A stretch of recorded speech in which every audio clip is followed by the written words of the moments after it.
চট্টগ্রামে নামিদামি হোটেল রেস্টুরেন্টের চাকচিক্যের আড়ালে চলছে পচা বাসি ভেজাল খাবার পরিবেশন। রান্নাঘরের পরিবেশন নোংরা, অস্বাস্থ্যকর।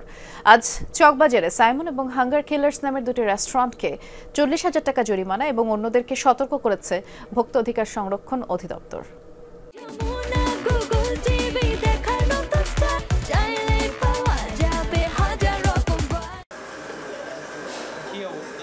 সমুচা সিঙ্গারার জন্য রেখে দেয়া এসব খামি 4-5 দিন আগের।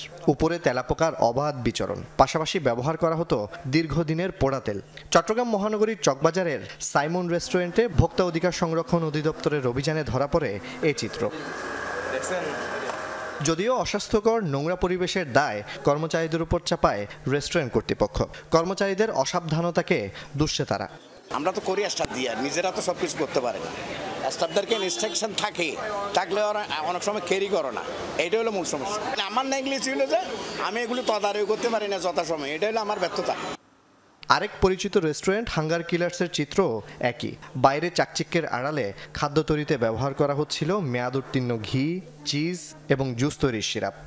এগুলো ইউজও হয় না, বাট হচ্ছে এমনিতে মানে শোর জন্য রাখছিল, বাট হচ্ছে এখানে ট্যাগটা লাগানো হয় নাই।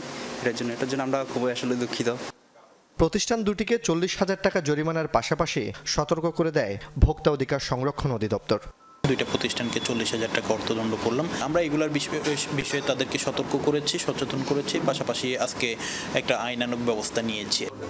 পরে আরও বেশ কিছু প্রতিষ্ঠানে অভিযান চালিয়ে মালিকপক্ষকে সতর্ক করে অভিযান টিম। অনিয়মের অভিযোগে একটি ফার্মেসিকে 6,000 টাকা জরিমানা করা হয়। জুবায়েদ ইবনে শাহাদাত, যমুনা নিউজ, চট্টগ্রাম।